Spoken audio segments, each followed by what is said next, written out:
Welcome to LSR Live. Here we are again on a Wednesday at 7 p.m. Eastern Time. I know we've got folks from all over the world. We'll do some shout outs a little later. We want to hear where you're watching from and also put your questions in the chat because we've got a wealth of knowledge coming for you tonight on the topic of natural remedies. And by that, I mean very wide, broad discussion from wound care to cancer and diabetes to the cold and flu to hormone imbalances to everything that you want natural remedies for. So thanks to our sponsor, Revita Sinus, Throat, and Hands. And I brought for you one that's in the LSR store that you've never seen before. It's the Revita Guard Kids flavor. This one I love, and most of our users love it. This is the Revita Guard Ultra with the super sweet and pepperminty flavor with the stevia and the iodine in there. This is very good for the throat for when you're getting assaulted with all kinds of things during this cold and flu season. But for the kids, sometimes they're like, ooh, that's too minty, Mom. So get the Revita Guard Kids. Get the hand sanitizer there at the LSR store as well. Several scents of that. Scott, don't say flavors. It's a scent because you don't put the hand sanitizer in your mouth. But when you spray that, it's not the alcohol-based kind. Check out the sinus one for protecting the sinuses as well from everything that's thrown at us this cold and flu season.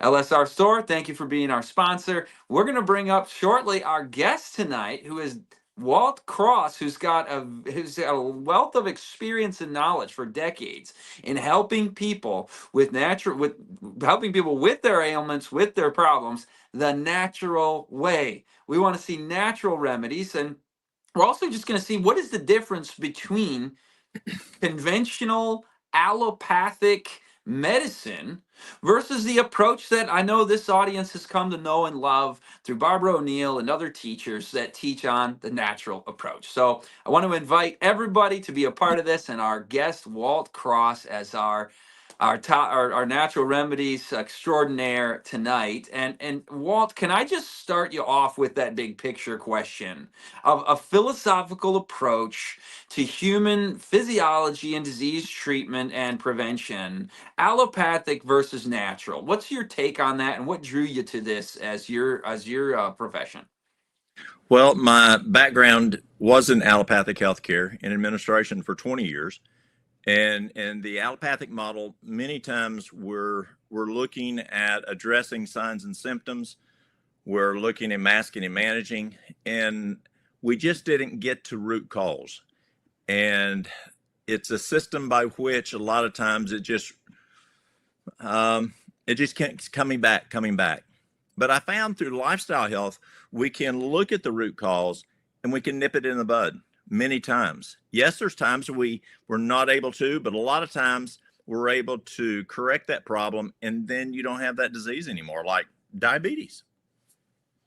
You know what? Take us right there to diabetes. We had a guest on a couple weeks ago, and we're all just having our collective minds blown that this disease is totally a paper tiger, totally reversible. We're talking about mainly type 2 diabetes here. So what do you do to help people with type 2 diabetes, and how have you seen that be effective in people you've been working with?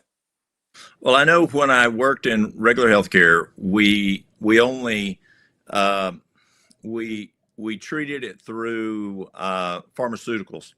And I remember when I left corporate and I told corporate I was going to an area that we could reverse type 2 diabetes. And they looked at me and they said, Walt, you are crazy. You're going to ruin your reputation in healthcare. And then I said, you can even improve type 1 diabetes. And they looked at me straight in the eye and they said, Walt, you are stupid. It cannot happen. Well, yes, it can't happen at that time back in regular healthcare because we weren't getting to the root cause. But if you want to find like type 2 is easier to reverse than toenail fungus. It really is. And so you've got to look at what's the cause. And there's three major causes I find with type 2. One is, well, let me back up. You've got trillions of cells, and around your cells, you have insulin receptors. And the insulin receptors, what happens is when the cell needs glucose, insulin receptor opens by insulin and allows the glucose into the cell, and everybody's happy. But what happens is when this insulin receptor quits working, and if you have type 2 diabetes, you have insulin resistance, And so that receptor is resistant to the insulin. It just doesn't work right. And then you have to take medicine that can try to assist that insulin receptor. So what happens is when we find the cause and you fix the cause, diabetes can go away. What are three major causes? One is ideal body weight. If you're outside of ideal body weight, the receptor can at times not work. Number two is if there's too much fat in the blood. Number three is if there's too much inflammation. So what do? One, we shrink the cell and we get to ideal body weight. Number two, we look at the fat in the blood, and it can be fat from oil. Now, I live in the South. We fry everything: maters, taters, ice cream, pickles, cheese. And just the other day, I found out you can fry Coca-Cola and Mountain Dew. Crazy, Scott. Isn't that crazy? So we fry everything. If we don't fry it, we pour oil in something. My grandma used to cook green beans, and she would put more than a cup of vegetable oil, and it was okay because it was vegetable oil, she thought, and more than a cup into the green beans, and it looked like an oil slick on top. And it tasted tremendous to my little southern tongue, but it's not healthy. The other thing that has fat in it that we consume in our diet is dairy, and the other one is meat. And Duke University found if you stop using fat in your diet, like oil, stop using dairy, stop using meat, this is cool. The insulin receptor, the body cleans that insulin receptor out, which is clogged up. Number three is inflammation. Now, inflammation can be number one thing Harvard says is processed foods. It can be sleep deprivation. It can be stress. A number of things can cause inflammation. And so you want to address that inflammation. So what do we do? So I use a program by Dr. Walter Kempner, and it's the rice diet that Kempner did. So in the morning, we'll do 3 fruits and a cup of brown rice. For noon, we do a nice big salad. But again, remember, you can't have oil. And so no fats there. So when there's no oil, no dressing, no meat, no cheese. But we squeeze some lemon juice or maybe some low salt salsa. And then a brown rice.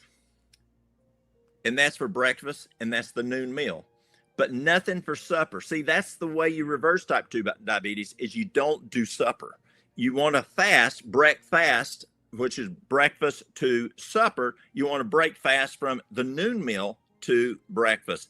That's how you do it. I remember when I went to the clinic 24 years ago, and I went in and I knew we had good outcome indicators, but I went to the doctors. I said, listen, you're not doing a morning snack. You're not doing an afternoon snack. You're not doing supper. You're not doing an HS snack. We've got to do it. And they said, why? They decided to play with me. And I said, because it's a standard of practice. Okay. How many diabetics did you reverse where you came from? I walked out of the room because we never did. We never saw a care plan that said reversing diabetes. It was diabetic management through pharmaceuticals. And so I went to my office and I called this little lady down in Sill, Alabama, called Dr. Agatha Thrash. And I said, Dr. Agatha, I know the outcomes are here, but they're not serving snacks. They're not serving supper to diabetics. Is this a problem? You know what she did, Scott? She started laughing. She said, Walt, that is how you reverse diabetes. And so I felt comfortable then because I had a lot of respect for Dr. Agatha. And it's true. And so number 2 is you got to have exercise.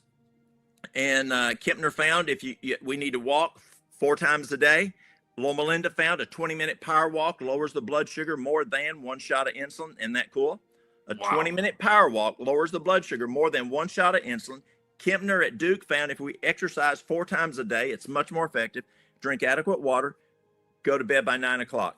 Diabetes is reversed. It's amazing. And so how long do you stay on the program? Until you're at ideal body weight. You have a blood sugar, a A1C of 5.6 or less. You have a fasting blood sugar of 99 or less, and there's no medication. That's amazing. By the way, when you're doing those walks for blood sugar control, it's especially helpful to do that after a meal, right? And hopefully Absolutely. The meal is the kind of meal you're talking about, whole plant foods. I brought up the map of obesity rates in various states, and those states you were mentioning, that are eating a lot of that refined fat, and it's going to put on the pounds. So I love your program. It's basically the exact same thing our listeners were hearing 2 weeks ago, from Louis Burtis. And so it's just what works. We're just reading off the same script called reality. Let's shift to just cold and flu. What do you do for folks who are just encountering, pick something up in the airport and got sick? I mean, do you rush out and buy some of that, sugar fructose drink, that vitamin C stuff, the marketed at Walgreens? What's the Walt Cross program for? I said program. I hope you noticed that, for fending off, and then if you do get cold and flu, knocking it out. Well, Scott, I think the key is not after you've been at the airport. I think it's before you were at the airport. Did you get your sleep ahead of time? I can remember when I worked in regular healthcare, I traveled a lot and I taught a lot there in regular healthcare. And I can remember I'd get up and I'd stop at a gas station. I'd get my Dr. Pepper. I'd get my Snickers bar. And that right there will wipe out your immune system. Only one white cell out of 14 white cells is working for 4 hours. And then I'd get to the place we're having the meetings, and they'd have Danishes and whatever. And then I'd walk up to old George, and George had just rubbed his nose, and he'd put his hand out and shake my hand, and then I'd pick that Danish up and eat off of it. Boom. My immune system was blown because I drank my Dr. Pepper. I'd eat my Snickers bar. I didn't get my sleep last night. I'm stressed out, and now I just ate some Danishes. I think pre is so important. Those basic 8 laws of health that y'all talk all the time about, that nutrition, the exercise, the water, the sunshine, temperance, making the right decisions, fresh air, diaphragmatic breathing. Scott, people breathe like chihuahuas. They need to breathe diaphragmatic breathing, and they need to have where the stomach goes in and out like a little baby. Yes, fresh air is important. Both of those. Get your sleep and trust in God, which I believe is the most important part of that combination. But I think that being proactive prevents you from even having to worry about it, but then just making the right decisions. Don't place yourself in a situation that is more vulnerable. If someone's over there coughing and snorting, whatever, just don't go walk by them. Hand washing is important. I think that's important. If you're going to proactively go into a situation, you can beef yourself up with vitamin C, with oil of oregano, with, I like AlliMed, which is tremendous. It's really strong garlic. You can proactively go into it. Echinacea, golden seal, all those guys proactively, so that your body's built up, because you're going to go on that airplane situation or whatever. But if you do start to catch something, then we need to be, we can learn a lot about dogs and cows and whatever in nature. And if you have a sick dog, does that dog go eat? No, it sits there and it doesn't eat that much. And so, no, we don't need to eat a lot. If we're feeling sick, cut back on the food consumption. Make sure you got plenty of water, get your rest. And yes, you can still also do things like, your golden seal and your echinacea and your chlorine, all those items to build the immune system. Excellent. Excellent. By the way, you named something there that on these platforms I always avoid saying, because one of the platforms said this very substance is, subject of misinformation and medical policy and this and that. It's the main thing in these, and I never say what it is. It sounded like that's actually what's in. Everybody who went to the LSR store knows what's in the Revitagard throat spray and what's in our hand sanitizer. It's one of the most powerful substances we have at our disposal, and I love your approach here. Don't wait till you get sick. When I'm going to the airport literally tomorrow. I'm flying. I'm going to do a seminar. I do seminars on media. So I'm going to a church. I'm going to do a day-long seminar. I am coming armed with all that stuff. I'm going to be taking the oregano oil ahead of time. The elderberry. You didn't mention elderberry. You give that one thumbs up? That's a great one. Good. Wow, we even got fireworks out of the elderberry there. Fantastic. That was an effect I didn't expect. Scott, did you know that researchers in Sydney, Australia found that elderberry prevents virus pathogens from sticking to the wall in the lungs? Awesome. How about pine essential oil in a diffuser in your hotel room? Is that something you recommend too? Is there healing properties in the fir and the pine? Absolutely. Let me tell you a quick story. I was teaching a class, maybe 24 years ago, and a little old lady raises her hand.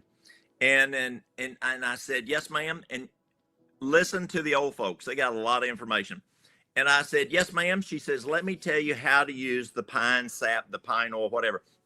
She says, when I was a little girl in 1918, during the influenza, my daddy was a nurse, and we went from house to house in California, and daddy would take care of the folks with the influenza, the Spanish flu. And that got my attention. Serious stuff here now. And these two children would go into the house with the father, who's a nurse, house after house after house, day after day, and they didn't get sick. And she said, when we got home at night, daddy'd take a pine knot, he'd hold it over a fire, and pine sap would drop out into the cup of water, and daddy would drink out it, we drink out it, all three of us would drink that glass of water. And I said, well, how much water, how many drops? She says, I don't know. I was a little kid, but it worked. That's amazing. And I can tell you, you want it in the lungs too. So you put it in the pot, you put some of that essential oil in the pot. You got to be careful. You waft it, it can sting. You can get too much, but don't take the pine essential oil in internally, right? But but you can use rosemary. That's not as harsh, and that's got the pinene in it, right? So we've used that in our product development. But I love everything you said, and I've done it. And I'll be drinking my water. I'm not drinking the sugar drinks. I'm sleeping enough. Even when I travel, I try to get my itinerary so I can get a good night of sleep. And listen, brother, I've done over 400 seminar events where I'm traveling and speaking over the last 10 years. I have gotten sick one time. Whoa. And that was COVID. And it was Delta. I had a real good case of that. But then earlier this year, I got myself sick. And you know why? Because I didn't do everything I normally do. True. I had stayed up late. I was kind of cramming for a new seminar I was doing, and I was going to get ready for the recording. And I didn't do the hot, cold showers. Oh, yeah. Yeah. Talk about that. So hot and cold, what happens with the hot and cold, you've got vasodilation, vasoconstriction. You're increasing vascular flow, but also you're increasing the immune system in this process. Excellent. And it so increases the white cell count. Yeah. Do you do that regularly, or do you only do that if you're fighting something or if somebody's got something around? I mean, I just end every shower with cold. Is that smart? That's the way. I mean, when you finish the shower cold, one, you're going to close cells. The other one's you're going to build white cell count. Excellent. And by the way, if listeners are like, are you joking? There is no way I'm turning my shower to all cold and ending that and being freezing. It works the opposite way, my friends. You will be warm. Just try it. I know you got to take my word for it. Just try it once. You won't die. Turn it to all the way cold. After you've gotten yourself nice and warm in a shower, turn it to all cold for 30 seconds and then turn the shower off. Don't go back to hot. Get out of the shower, towel yourself off, and you'll notice you are warmer than you normally are after a shower. Trust me, try it. Can you give me an affirmation on that, Walt? Well, it does several things. One, it wakes you up. It also lets the family know you're finished with the shower because you're hollering. But absolutely, it does. It works. It's true. You're dancing around in there. All right. Let's change over to some heart disease topics. Talk about cholesterol. I'll ask you about some others, but cholesterol. What can you do to give yourself a good reading on that the natural way? My cholesterol was 288. I was still working in regular healthcare. The guys at work said, "Walt, you got to go on a statin." And folks in healthcare, a lot of those guys, if they pay attention, they know the problems. And so I did not want to go on a statin. They told me I was genetically predisposed. My daddy had problems. My granddaddy had problems. And I decided to, kind of like if you have hypertension, you go on a no added salt diet. I decided I go on a no added cholesterol diet. Well, my cholesterol went from 288 to 104. And what it proved to me was it was not genetic predisposition. I was Southern predisposed. And so I was eating what Southern folks ate because that's what my Southern daddy ate. And that's what my Southern granddaddy and all their kinfolk ate. And so what do you do for cholesterol? I think the best thing to do for cholesterol is just don't eat cholesterol. And I found several things that do cause cholesterol to increase. And that is eating cholesterol and what has cholesterol in it. And that's anything with a mother. So if it has dairy, if it has meat, it's got cholesterol in it. I don't care if, what kind of meat it is, it has cholesterol in it. And the most is brains. Brains has the most. Shrimp has a lot. But any kind, fish, chicken, it all has cholesterol. But also we know that Dr. William Davis, a cardiologist, found that the American wheat, which has 42 chromosomes, instead of the European wheat has 14 chromosomes, through superhybridization, our wheat actually raises the LDL. The American wheat raises the LDL. And so by eating a lot of wheat, that can increase your LDL, the bad cholesterol. Another thing that we found in our research was that cashews actually lower the HDL.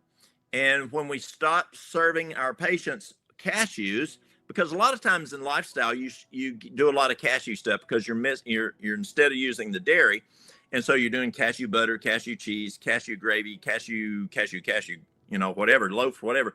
A lot of cashews can lower the HDL. And cashews in general, a little bit of time, that's fine.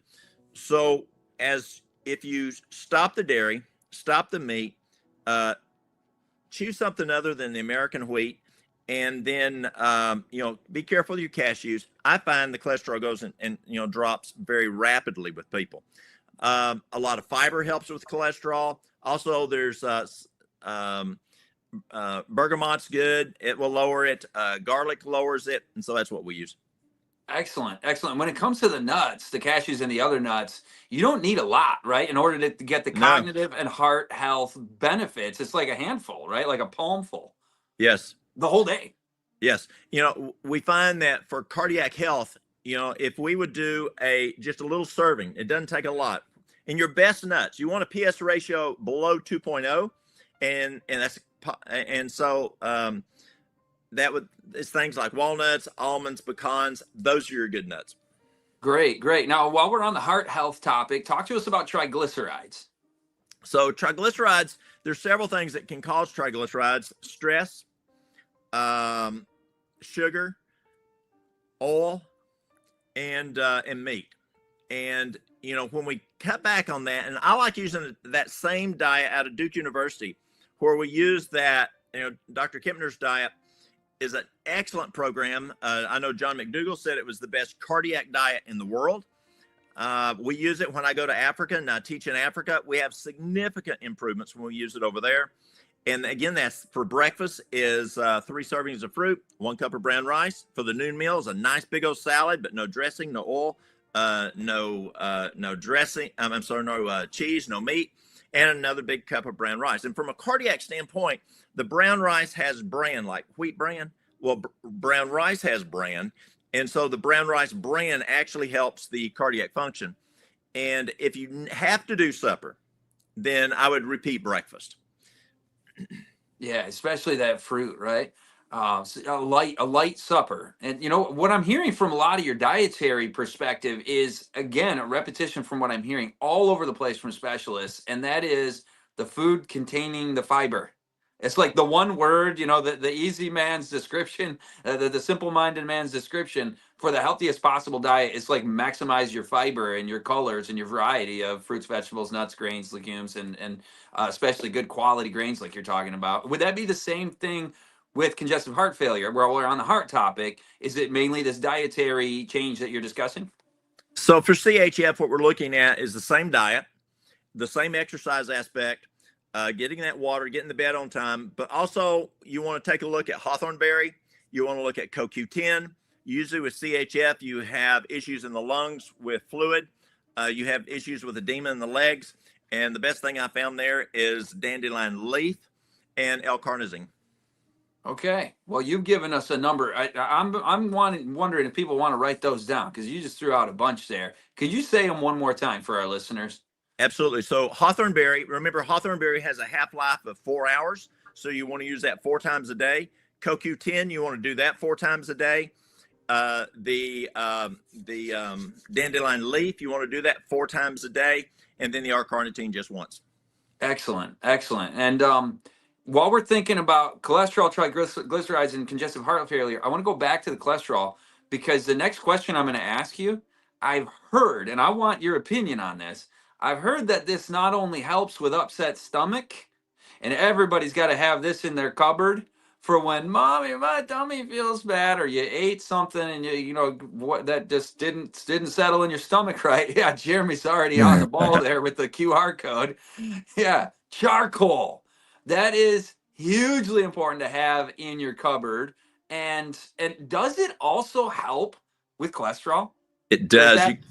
Absolutely. And I've seen it happen, and you can be pretty aggressive with it. And I don't know if we can be prescriptive in how much we talk here, but yes, activated charcoal, you can do as much as 4 times a day. There's two things you got to watch out for charcoal. Number one, if you have problems with constipation, if you're taking a lot of charcoal, drink plenty of water because it can cause constipation. But even more important is if you're taking a prescription medication, do Oh not yeah. take it within 2 hours either side. And I tell young girls that come in, if you're on birth control, do not put it within 2 hours of your birth control pill, or it will not work tonight. Or whether you're on naloxone for tachycardia or whatever, it doesn't react with it. It just soaks it up. And that's why we used to use it in the ER for patients that overdosed, or on the ambulances because of patients overdose. I remember a nurse called me one time. She said, Walt, I gave a patient way too much morphine. What do? I read the MAR wrong. I said protocol, charcoal, boom, took care of it. Fortunately, it was by mouth. It wasn't IV, and there was no problem. What other benefits charcoal externally? Bee stings. What else do you use charcoal for? Externally, I use it for wounds. Let's say you have an infected wound. I use it for, bee stings. My daughter had a brown recluse bite, a bad brown recluse bite. And this is before I knew this, Scott. And because I was trained in regular healthcare and I didn't know this stuff yet. And I took her to my neighbor, an old retired doc. And I mean, this is a bad looking wound. It's red, it's hot, it's very necrotic. And I take her to this old retired doc, and he says to his wife, he says, give me a charcoal poultice. And so she got him a charcoal poultice, put it on there. He says, come back tomorrow night, we'll look at it. I said, what is it, doctor? And he says, don't worry about it. Just come back tomorrow night, because he knew if I knew, I'd take her straight to the ER to get it addressed, and they cut it out back then. And so I trusted him, came back the next night. I went and picked her up, took her over to him. It was no longer red, no longer hot, no longer hard, looked very good. And I said, okay, what was it? He said, oh, it's just a brown recluse bite. Do you know there is no scarring? She has no scar. We've used it on bee stings, and it's amazing externally. Internally, as you said, it is the best thing for food poisoning. If you have a stomach virus, it's just a tremendous tool that is out there. You mentioned wound care. I wanted to ask you more about that. Charcoal is one thing you want to start with, obviously, to disinfect the wound. Maybe you also use a silver wound gel type of thing, or maybe I'm not supposed to talk about that. But what other? I mean, maybe the listener isn't like the hardcore prepper, but what kind of things do we all want to have as practical preparedness measures as far as wound care goes? You mentioned the charcoal. What else? So when you have wound care, number one is nutrition. You've got to have excellent nutrition. Number two is you've got, it depends on what kind of wound care. Is it a pressure wound? If it's a pressure wound, then you have to reduce that capillary pressure by whatever's causing pressure to the area. Or if it's just a big wound. I had a guy that his doctor sent me a pic. It literally, Scott, looked like a shark had bit off the bottom of his foot. He was a diabetic. He had osteomyelitis, and he had neuropathy, and half his foot was gone, literally gone, and they were going to amputate it. And the first thing is I juiced him. I literally love juicing folks in order to get super saturation. It's like Hyperal or TPN, where you're going that nutrition is going straight into the blood. It's in the blood within 15 to 20 minutes, quality nutrition. And then because he had osteomyelitis, that's infection of the bone, I gave him AlliMed. And then for his foot, we did hydrotherapy. And people say, oh, Walt, you can't do hot and cold. That's true. You can't do hot and cold, but you can do warm and cool. Don't do over 100. Don't do over 70-degree water. So you have 2 buckets of water. You put the foot in warm water for 3 minutes for that 100-degree water. Then we went into the cool water, the 70-degree water, for 1 minute, back and forth 7 times.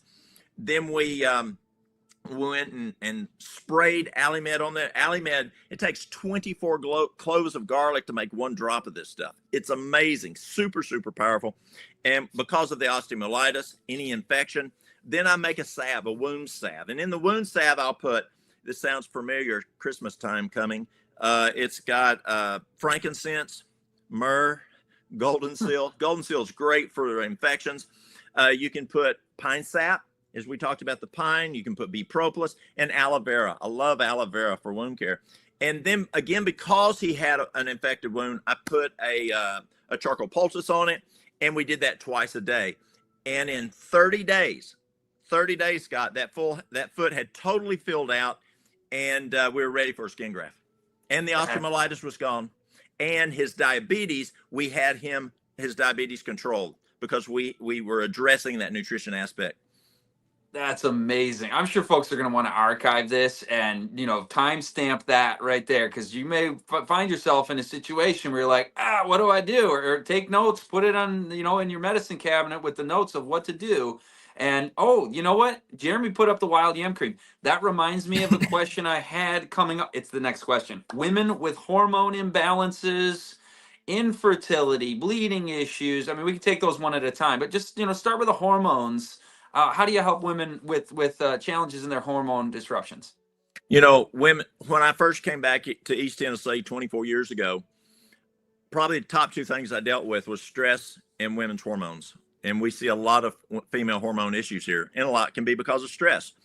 But I think, again, nutrition is so important for female hormones, male hormones too, but female hormones, you've got to have good nutrition. And what's the best nutrition? It's what you always talk about. It's that whole food, plant-based diet with variety. That is the best nutrition I find for females. And if I want to really supercharge it, I'll use juicing, and it's amazing.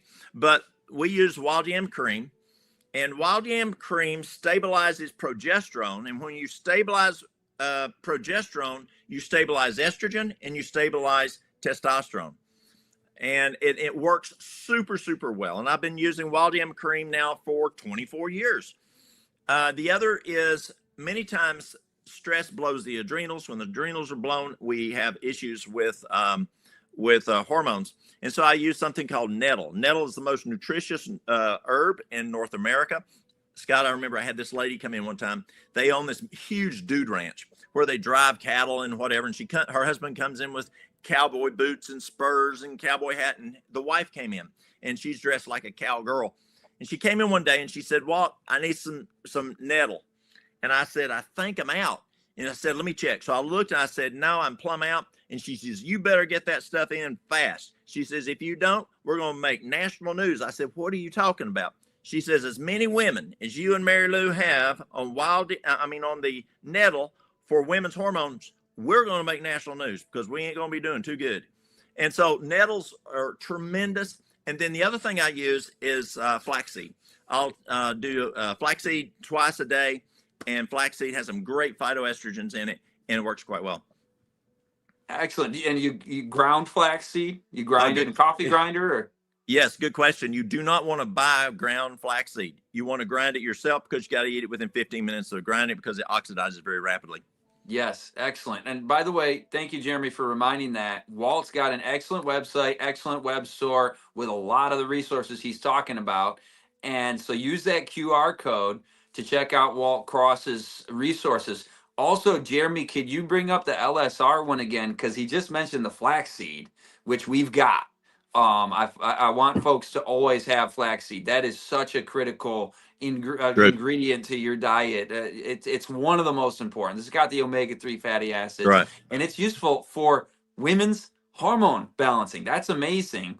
And before we get, I want to continue on the women thing, but you mentioned 2 times juicing for nutrition, for nutrition, for women's health, and also even for the man who had the wound.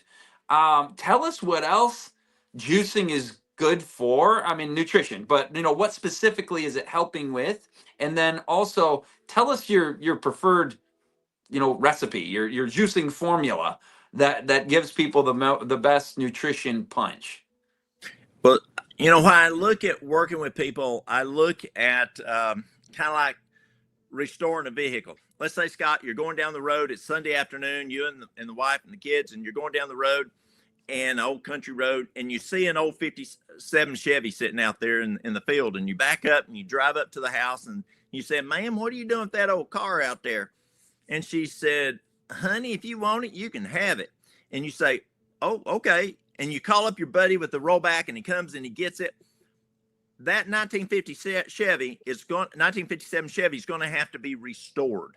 And the first process, I mean, you've got to take the grinder and the sandpaper and the Bondo and the Tiger Paw and the primer and the paint and redo the tires, and you put new tires on it and put new upholstery on it and rebuild the engine. That's the restoring program.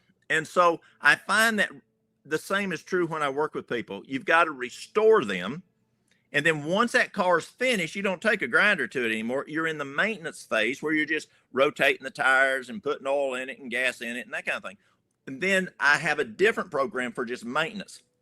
So one of the best things I have found where I get the best results, whether it's cancer, whether it's autoimmune diseases, best thing I found for autoimmune diseases is, and then for say, like, hormones, or for, these really where I really want to hit it hard, like using the hyperalimentation, is the juicing. And I don't have a favorite juice, because when I'm eating the maintenance program, I don't just eat the same plate of food all the time. Mary Lou fixes me a variety of food. And so your juices need to be a variety of juices. Now, this is another key of juicing. You don't want to drink the juice. And that sounds... Chew it. You chew it. You're exactly right. You got to chew it, because just as you chew your food, it loads it with saliva, amylase, protease, and lipase. And so you have three separate parts of digestion. If you drink the juice, you miss a third of your digestion. And so when it sits there, you don't want it just sitting there. It needs to be loaded with the saliva. To load it with saliva, you got to chew it, and chew it for, say, 10 chews, just like if I'm drinking this water here.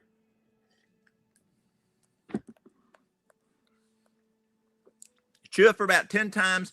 It's loading that food, liquid food, with amylase, protease, lipase. So when it goes and sits in that first part of the stomach, it starts breaking down. Now, you don't chew the water, though. You're just doing that as an example, right? That is correct. Okay, just making sure. We're like, oh boy, do I have to incorporate a new health practice and chew my water? But yeah, I actually chew the juice. We do that, and we go more with the vegetable than the fruit. And yes. I like putting a little lemon in it. Yeah, ginger. Oh, man, that's so good. Because then if you're putting greens in it, the lemon helps to cut that flavor and just really make it nice, and the ginger as well. Very tasty. Yeah. Well, so, Scott, be careful though. Okay. I had this lady call me one time, and she says, "Why are you trying to kill me and my husband?" I said, "Pardon me?" She says, "Why are you trying to kill me and my husband?" And I said, "What are you talking about?" She said, "You told us to juice, and we're juiced, and we're peeing and pooping blood." And I said, "Ma'am, did you put any beets in that juice?" "Yes." "How much did you put?" She says, "I put 2 beets in each one." I said, "Ma'am, you're peeing and pooping beet juice. So be careful. Beets are great, but just don't load it too much." I thought you were going to say don't put too much ginger in there. That can get spicy. I mean, all you need is a tiny little sliver of the ginger. But oh yeah, we use the beets. Man, that's so good for the heart, isn't it? It is. Next, let's get back to the women's. You know what? Yeah. Infertility that is a big growing issue. Yes. My wife struggled with this years ago. God blessed us with children 13 years ago. But before that, there were some women's issues with hormone imbalance and stuff. How do you help out women with infertility? I think a lot of times women infertility can be, psychological. They're stressed, but also I believe it can be nutritional. And I find when the ladies will juice, and yes, you can use the wild yam and the nettle and that kind of thing. But the biggest key I find is just getting the lady calmed down, getting her to exercise, getting her to go to bed on time, and juicing. Juicing is phenomenal. Now, Scott, you and I believe 110%, the biggest part of this is trusting God. And as we work with folks, it is not just do the juice, do whatever. The component that makes the juice work, because juice don't do it, it is God. God he blesses that. We got to do our part, and then he blesses that. And I think it's also important as we're working with people with whatever health issue of saying, it's God's body. It's not ours. Christ bought it. And God, how do you want us to address this? And I think praying ahead of time and say, okay, God, What do you want me to do? Walt said this, God said this, whatever. It's your body. What do you want me to do? And I think that's very big. But yes, we find juicing a very big component in fertility. You know, I love your perspective, Walt, spiritually on that. This body is God's property, and Right. it's the temple for the living God. And I know Yes. people joining us are from all religious backgrounds and cultures and faiths, and everybody's welcome here. And one thing that we have in common is a recognition that this is a gift. And so everything you're teaching is about how to keep up our body's health the natural way, not having to go the route of the allopathic medicine, which in acute situations, you know, you need an ambulance because you know you got in a car accident. We're Absolutely. thankful, very thankful for those ER docs and stuff. So it's not meant to criticize, but you know, what you're sharing has a whole lot of wealth of. How about even with, can you talk to us about even cancer? So when we look at cancer, first of all, as we look at cancer, there's a number of things that you can do, and so I share with people a list of items, and I just ask them to pray and ask God which one of them to do. But Scott, did you know that there's 100% guarantee to heal cancer? Talk to us. You know, I find if you do 4 things: accept Jesus as your Savior every day, if you become really good friends with him, spend time with him, know him, don't know of him. If you've done something wrong, ask somebody for forgiveness and ask God for forgiveness, and just don't do it again. Turn away from it. And number 4, read the Bible and do what it says. If it says do it, do it. If it says don't do it, don't do it. And I really believe that's important, because in that book, it says that if we do those 4 things, God will give us healing. It may not be right now, but when Christ comes, there will be 100% healing. And I believe that's super, super important. That gives us hope in a world today that's losing hope.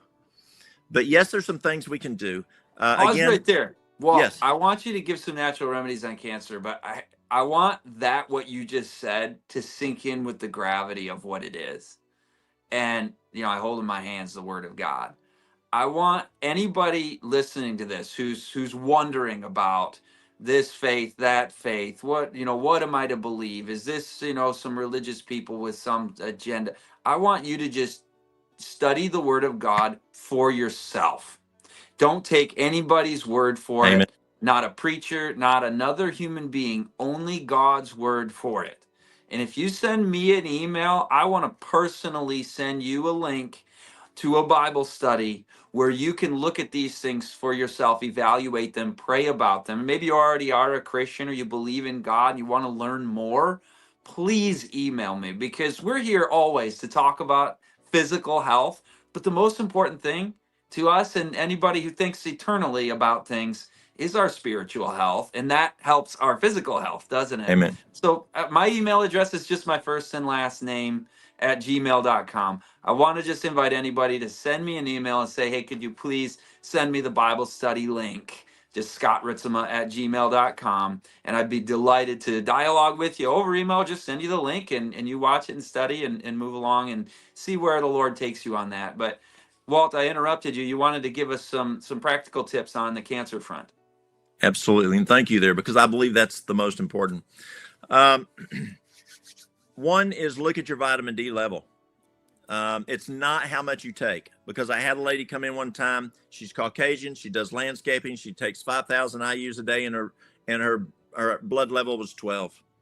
And so, you know, and the lab says 30 to 100 is normal now.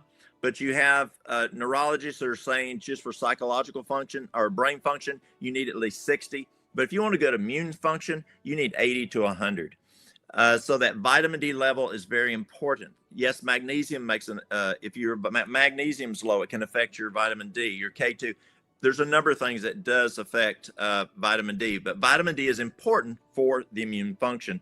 Another one is melatonin. This is a new one that we're really learning on, is melatonin.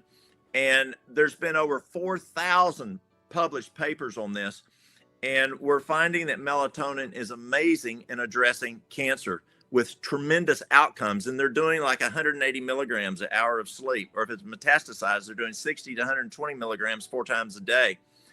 And one of the problems that people have is they grab this at night and they can't sleep. So they grab this here and boom, it's got blue light, and the brain thinks that's sunshine because sunlight has blue in it, so that turns off their melatonin, or they may have to get up to go to the bathroom and the light is white and only red light does. Now, this is cool, Scott. It's amazing. And I'll clarify here, but the only light that doesn't turn off the melatonin other than this other one is red light. So blue, green, whatever turns off your melatonin, or significant turns it off. So you can have a little red light for go to the bathroom, or a little flashlight that's red, come back in bed, and you didn't mess with your melatonin. But this is so cool. Sunlight turns off the melatonin. But did you know that full moonlight, even with a full moon, does not turn off your melatonin? I think we got a creator God. That's beautiful. That's so cool. It's sunlight that's reflected, but it doesn't turn off your melatonin. That's a question I have for God when I get there, because the researchers have no idea how that happens. The greater light to rule the day and the lesser light to rule the night. We use the red night lights, by the way, in our kids' bedrooms and in the bathroom. We're on board. Absolutely. Another item is a mini trampoline. A mini trampoline will increase the white count 300% when you bounce on it for 5 minutes. So I have people bounce on it every waking hour for 5 minutes. That keeps that white count up there. Then there's teas and herbs. I'll use like Asiac tea, Padiarco, burdock root, chaparral. Now, don't start with chaparral. Chaparral, it's just super powerful, but it's nasty. And so you won't do another tea if you start off with that one. But I really like those herbs. They're great. You want a tea that purifies the blood. You want to build the immune system. You want it to fight cancer. And those teas would do that. Then let's see, what else might I have? Far infrared light. Far infrared is very good for cancer. They use it in Asia. There's for years we used mid infrared light and near infrared light. But there's far infrared light, and far infrared light is outside of our eye spectrum. Insects can see it, kind of like dogs can hear things we can't hear. But far infrared increases perfusion, and it attacks then the cancer much, much more effectively. And so I like far infrared. Another one is a fever treatment, and fever treatments folks know of doing in a bathtub. And Loma Linda Medical School said that it would increase white count 7-fold. Well, I did not believe that. And so I had my nurses draw labs for a good bit of time on patients that we did the fever treatments on. And what happened is, sure enough, at 5 hours, it peaked at 7-fold. And so you do that fever treatment, then put them into bed for 2 hours afterward to rest. But you can also do a fever treatment in a sauna. You want one where the head sits out and you can keep the head cold, but you can still hit that 7-fold. And Dr. Harold Cherney at Eden Valley found it did not come back to normal for 3 days. And so the fever treatment is a great tool to increase the immune system. Walking is important. There can be poultices that folks use for cancer. External poultices, there can be charcoal poultices, a castor oil pack, or herbal poultices. You can actually use the herbs which you're using. It might be whether it's the poke. You've heard of poke tea before, or poke poultices. Be careful on poke tea. Know what you're doing. You've got to do that right. But you can use all those different kinds of poultices on that affected area, and that can be beneficial. Now I'm going to share one that you're going to think is plumb crazy, Scott. Mary Lou had breast cancer about 18 years ago. And she has a personality like she's a ever-ready bunny. I mean, she's up, she's gone, and you can't stop her until she falls over tired. And so it's hard to get her to have compliance. And we're talking that tumor was almost as big as an egg. And finally, I hog-tied her enough. I sent her to some friends down in Venezuela. We got it down much less smaller than a pea. We're doing great. They send her back, and boom, she's wide open again, and we're back up to almost that size of an egg. So I had a friend who's a physician at the time. He's gone back to Germany. He came into the office, and I said, Sam, anything I'm missing? And he goes, sting her. I said, what? He goes, sting her. I said, okay, what do I do? He said, so what you do, he says, you can feel that mass, palpate it, yes. He says, go distal 1 inch, sting her 3 to 5 times a day, and leave the stinger in for 30 minutes, pull it out and put B-Propolis on it, and do that for 14 days. That's exactly what we did, and it started shrinking and totally went away. It's been gone now for over 17 years. So that's amazing, isn't it? So what happened is the immune system came to that area every day to address the bee stings, and guess what was in the middle of that area? The cancer. And we just super saturated that part of the body with the immune system to deal with the stings, but it also attacked the cancer, and it worked. Now, again, I believe God blessed. So those are some of the things that we do for cancer. There's other things, but those are big ones we do. What do you say, Walt? We go to Q&A. Great. Jeremy, throw some questions at us. We got Mitch, and he's from New Jersey. A little shout out there. How you doing there, Mitch? And South Carolina, Dinah, welcome. Fellow Southerner, neighbor to Walt. Christina from Massachusetts, thanks for joining us. And Alyssa from Phoenix. Thanks for being with us, Alyssa. Oscar from New York, New York. A place so nice I named it twice. Awesome, brother. And Eunice watching from Zambia. Lusaka, my wife was born in Zimbabwe. Your next door neighbor there. That's special. I wonder how I can prevent swelling of my feet. I don't have any diabetes or any known sickness. What do you say, Walt? You know, there's several things. You can try doing hot and cold fomentations. You can try doing the dandelion leaf, but you want to find out what is the root cause.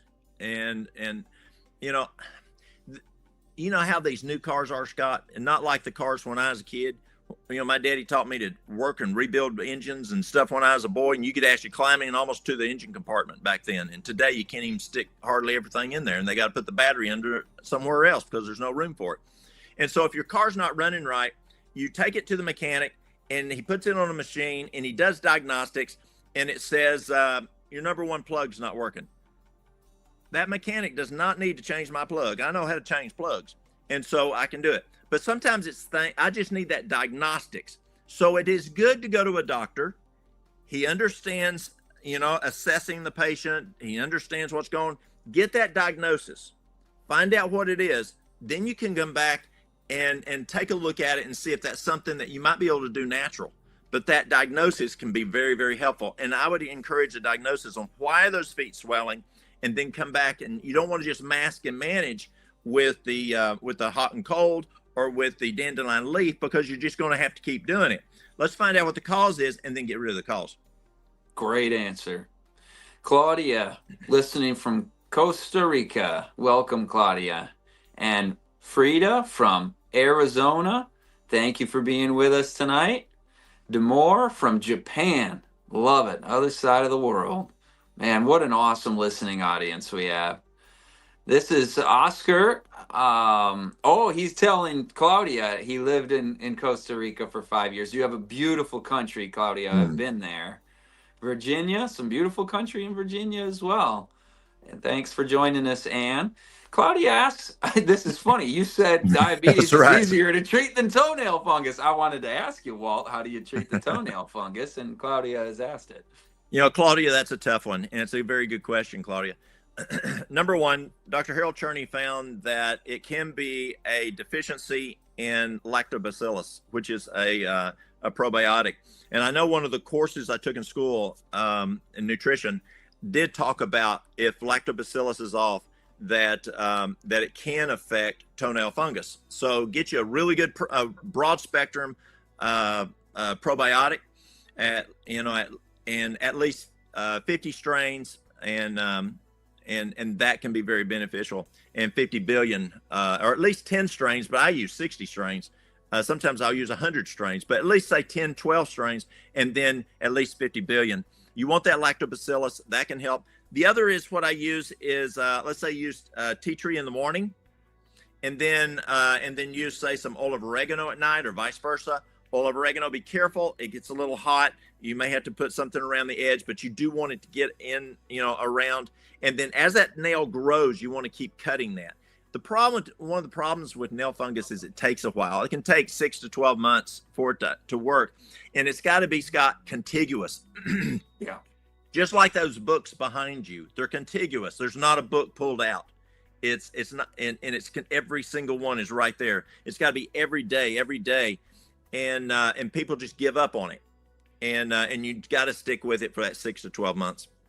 Yep, absolutely. And Allie D, thanks for mentioning the tea tree oil. I was going to ask Walt that because that's what my wife uses a lot for things like that with our children. My wife's also from Canada, by the way. So thanks for joining us from Alberta and from Louisiana. Another Southerner, Christine, Yes. Thanks for being with us. And Melissa, how to reverse deep vein thrombosis or pulmonary embolism? That's a tough one. You have to be careful there. Because you don't want to throw it. And so water's very important. Water is your best blood thinner.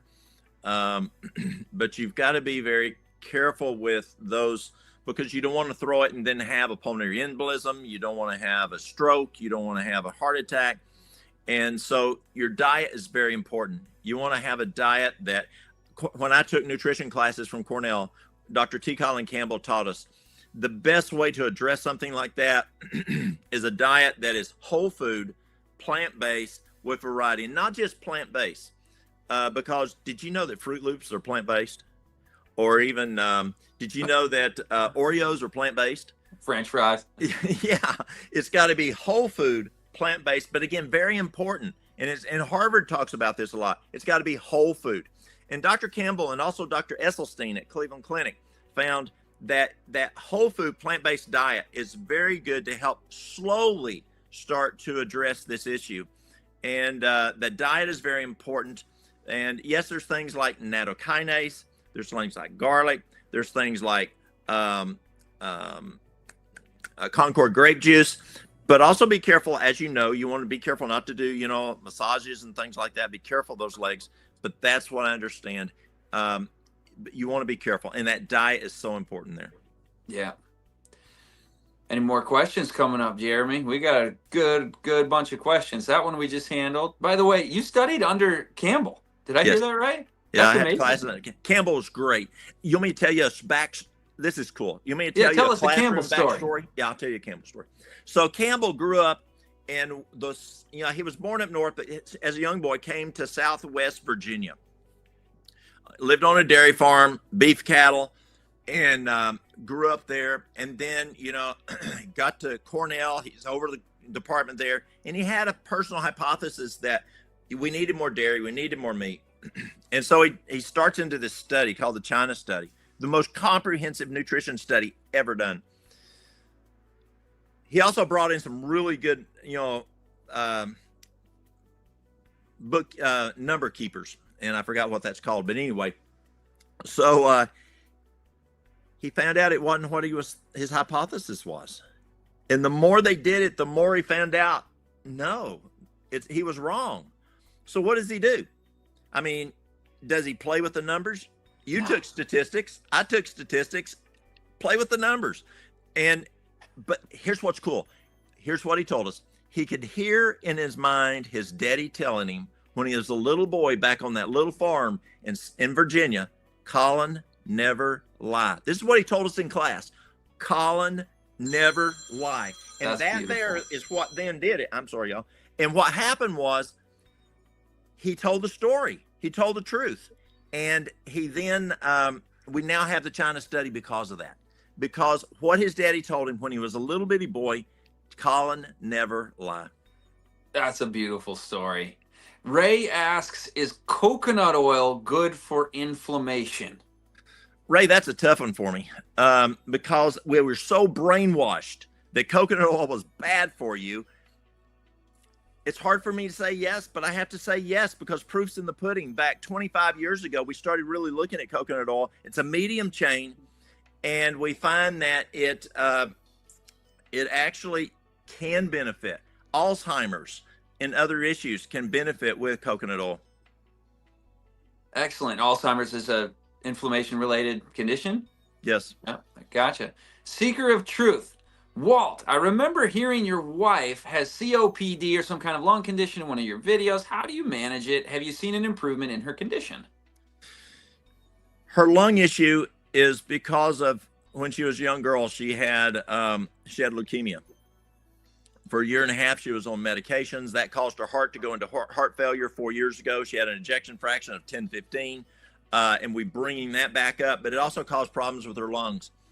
And what I find with her is if I can get her to follow the rest component. She's a very work hard person, and if I can get her to follow that, she does well. And that's the same for all of us.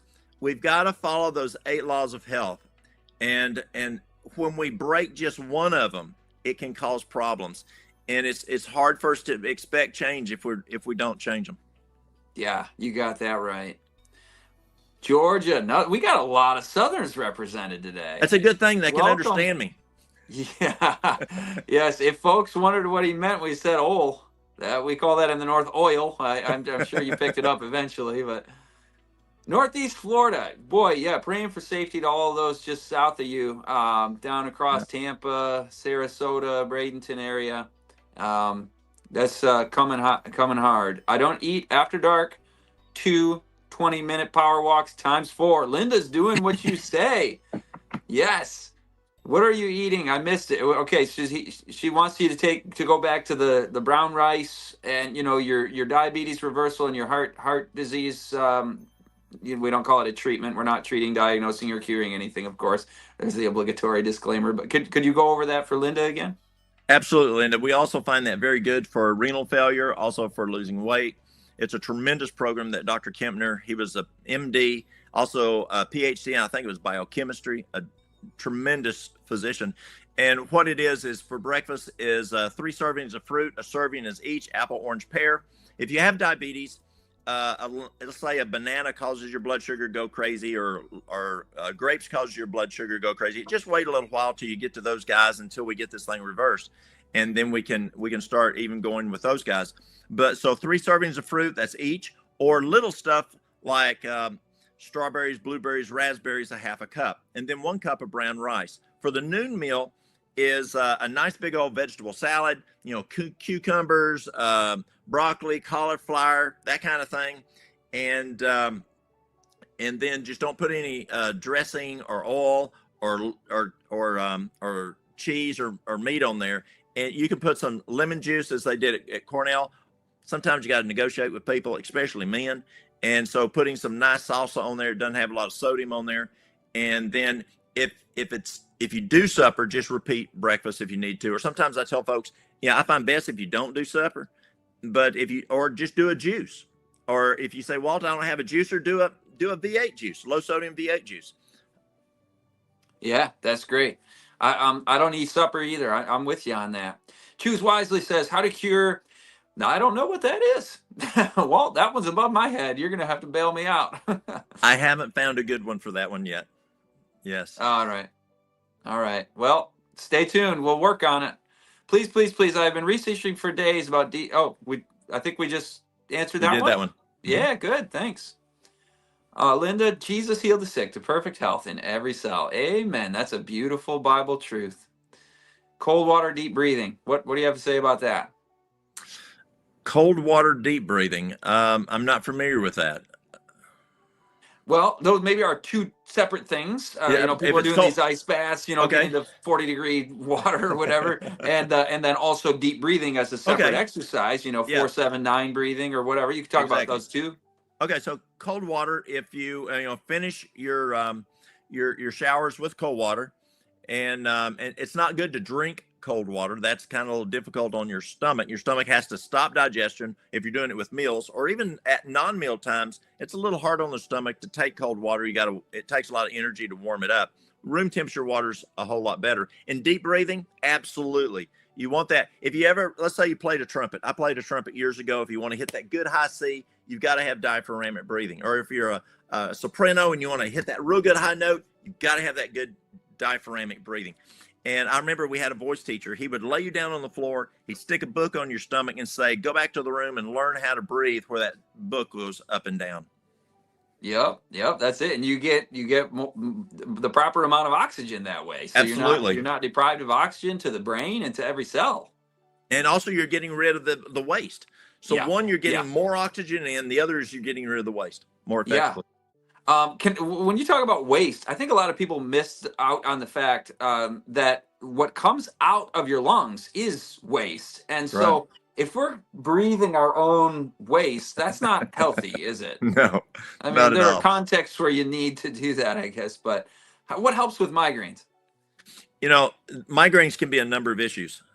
You want to find root cause. One of the treatments I found that works. Let me tell you a story. Can I tell you a story? Please. So we were doing a class for kids from elementary school up to 12th grade down in Collegedale, Tennessee at McDonald Road Church.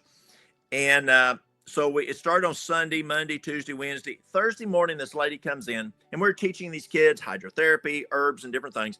This lady comes in. She says, I need to tell you something about what happened yesterday. And I thought she was upset. She's my little kindergartner. I took her home, and she said I identified that I was having a terrible migraine.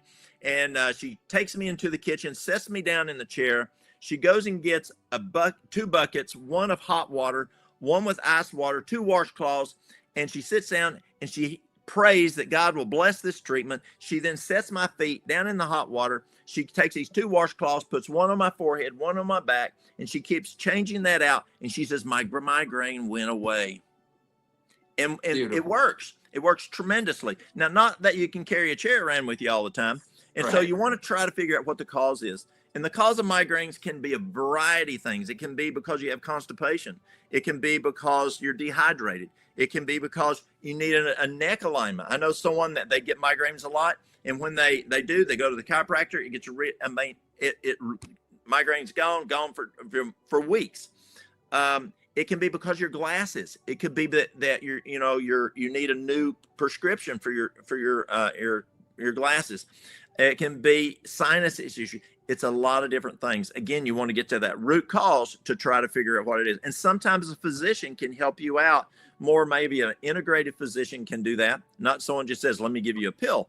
But you want to find out what your root cause is. You can't haul a chair around with you all the time. Yes, there are things like butterbur. Butterbur's great for migraines. You can put some peppermint up here. That can help with migraines. Lavender, but especially peppermint and lavender can help with it. Don't let it drip in your eyes. That's essential oil. But you want to find that root cause. I solved migraines 20 years ago by just getting off of processed foods, caffeine, sugar, just anything refined, processed, and caffeinated beverages and sugar, and they disappeared, and I never had them for literally 20 years to this year. It's 2004, and my wife and I went and got ourselves healthy. She's new to all this and is thankful for the work that we're doing. So thanks. Welcome to Living Springs. We're glad to have you. Tony says, best herb supplement for HBP. So, again, I don't want to mask and manage. If you're wanting the best herbs, you're looking at high blood pressure. I take that's what he's talking about is hawthornberry. But you want to get to root cause. What's the cause? Number one cause of high blood pressure is stress. Stress raises cortisol, lowers potassium. Number two is dehydration. Dehydration affects blood pressure in many ways. The blood is thicker, it's stickier, brain doesn't work as well, you're more prone to stress.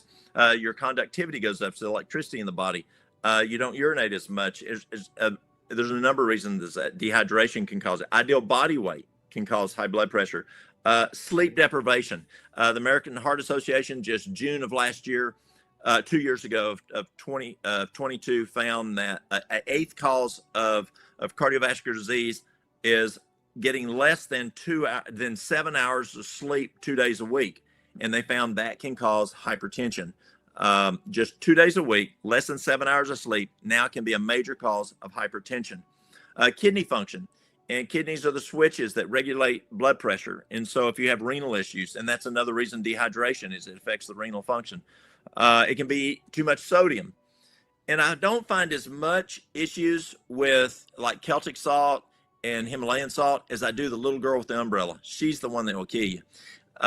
Then, do you have clogged arteries, atherosclerosis? You know, if you want to get a pressure on your hose more, put a smaller end on the end. That's going to drive up the pressure.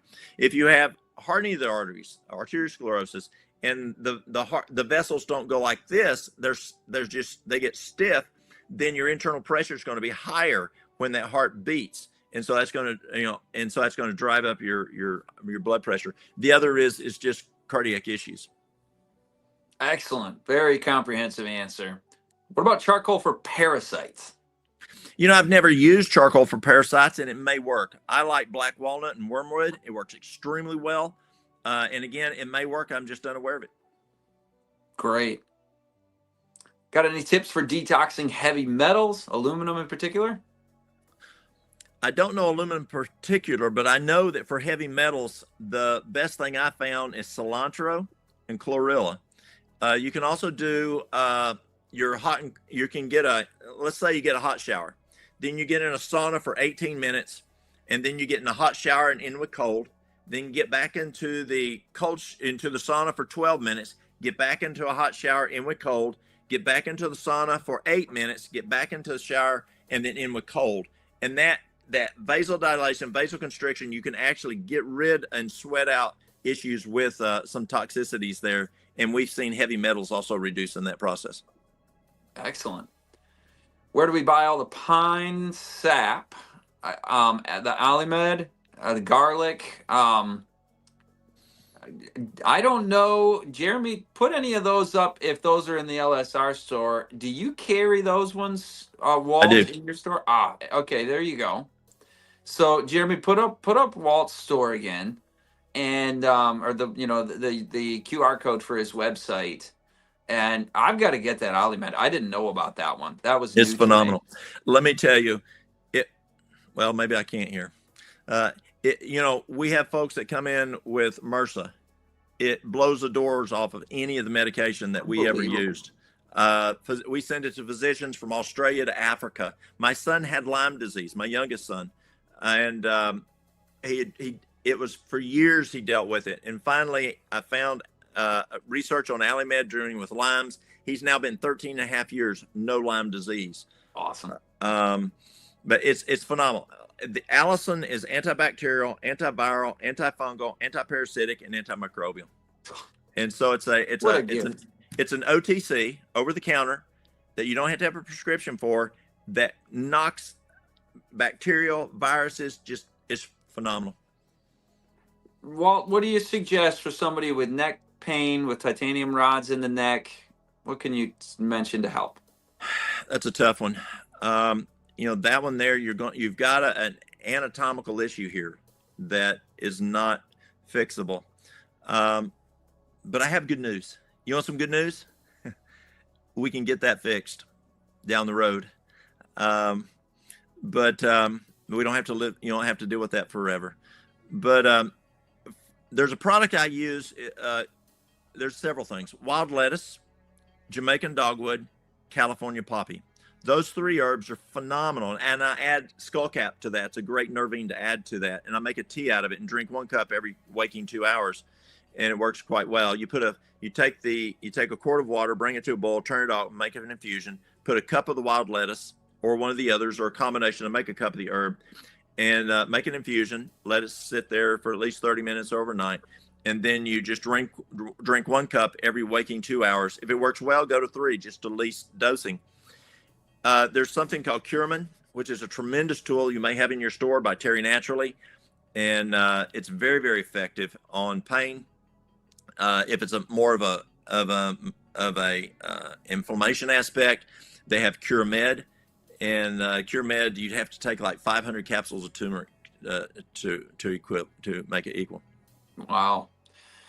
And what you just described helps pain across the board, right? Not just the neck pain of our Absolutely. friend Pam. Okay, good, absolutely. Good. My dad had multiple back surgeries. He was on a morphine pump, and I got him on the Curcumin, and it worked better than any of the meds. Excellent. That's a curcumin product, right? It is curcumin. Choco wonders how they can get in touch with you. Okay, go back to. Do I need to say it here? Or? You can shout out your contact info or Yeah. your website or whatever. How can people get in touch with you? I'd imagine this isn't the only person that's going to want to follow up with you. You can go to themustardseed.us, themustardseed.us.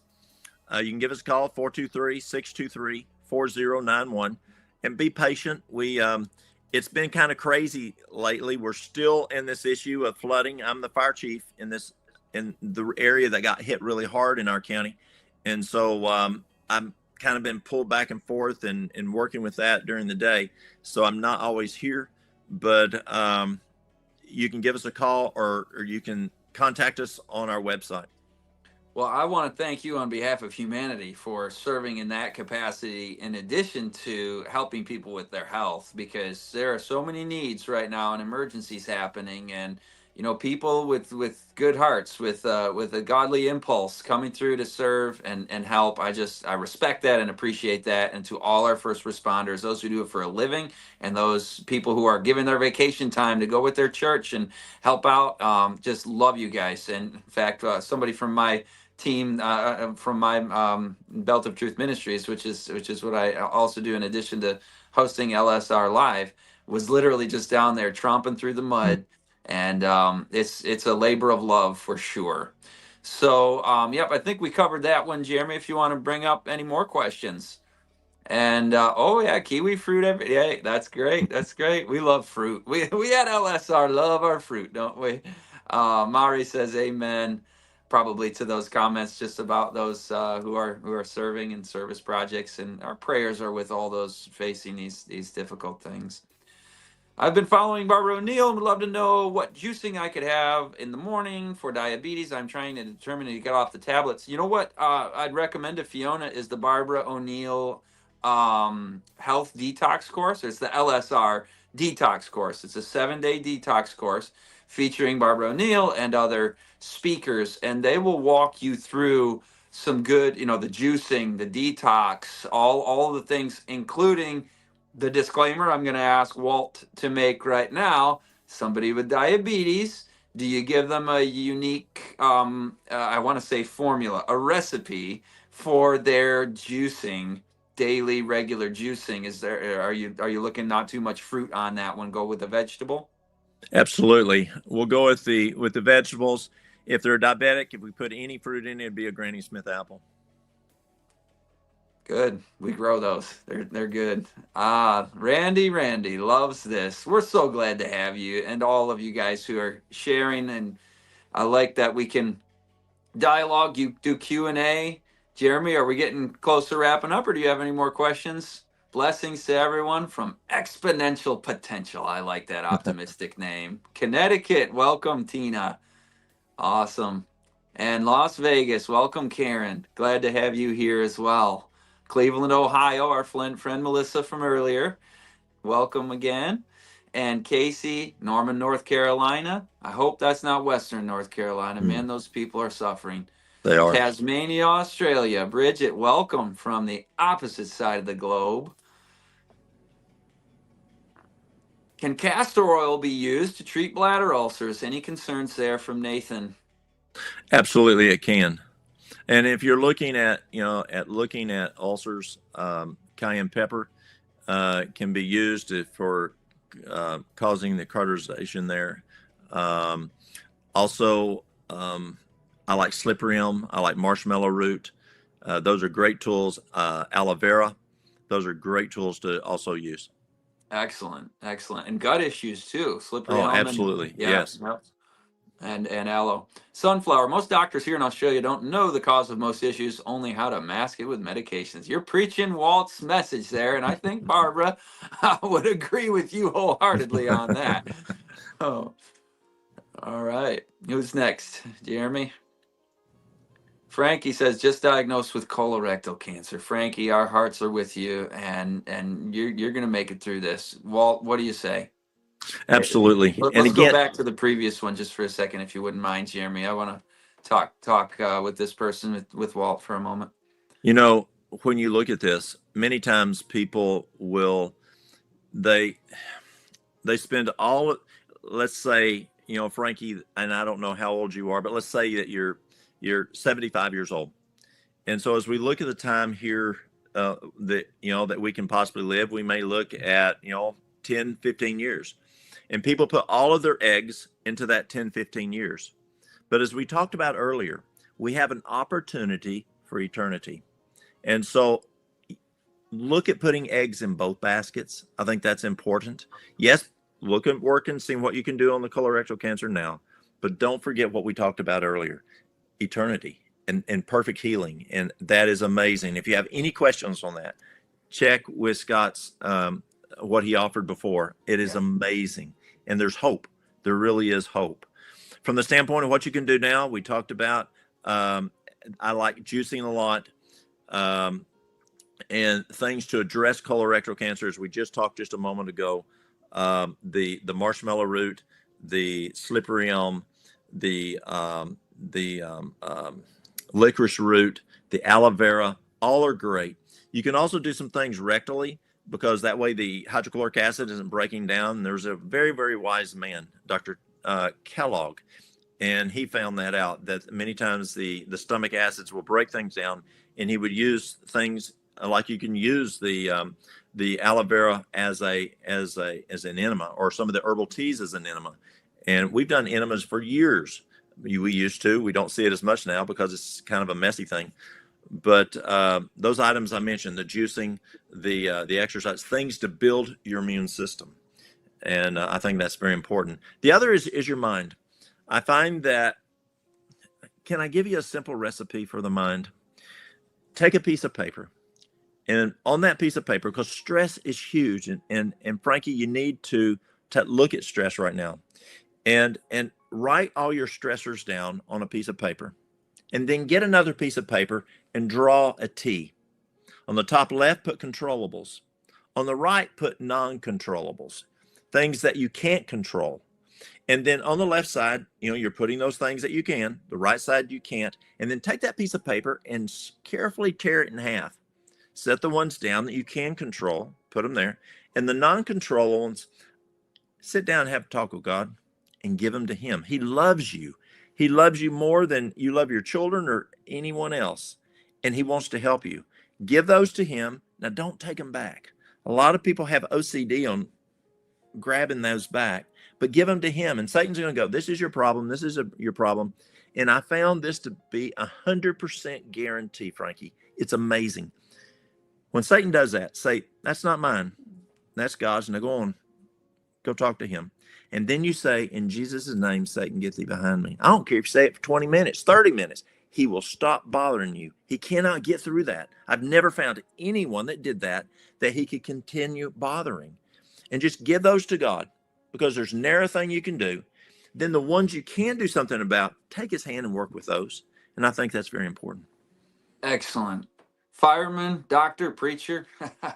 Oh, that's excellent. Before we go to Angela, I'll just appreciate Angela here, thanking us for our time, praising the Lord Jesus Christ. And no matter what background anybody here is from, you look at the stories of Jesus and you're like, that's goodness and love personified right there. Ontario, Canada, welcome. And by the way, back on Frankie, Walt. Yeah, thanks, Jazzy. On the dietary front, are you recommending going to that whole plant food for that colorectal cancer as well?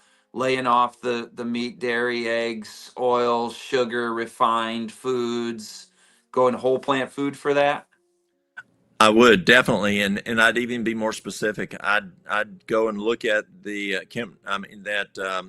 the diet that Gershon used, where you're using the juices, 8 ounces every, for 12, 13 hours. You're getting 104 ounces of juice. It's copious, and it works very, very well. If you're looking for solid foods, the best thing I'd recommend is do this for 21 days. Take potatoes, carrots, celery, and onions. Potatoes, carrots, celery, and onions. Make a soup out of that.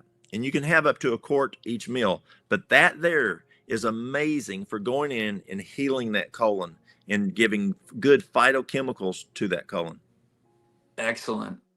Any other questions, Jeremy? Jeremy's our engineer in the back end here, is whom I'm talking to, putting all your comments back up. You're welcome, Choco. God bless you and all of our listeners. Angela, we appreciate you. Thank you for that input.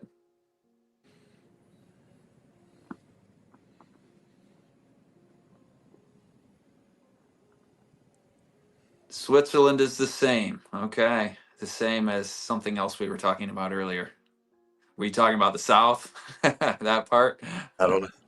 This has been a good interview. I think we're winding down because I'm not seeing any more questions pop up. Jeremy, you take us home if you want to take us home. Yep, Here's here one. we are. I could just tell.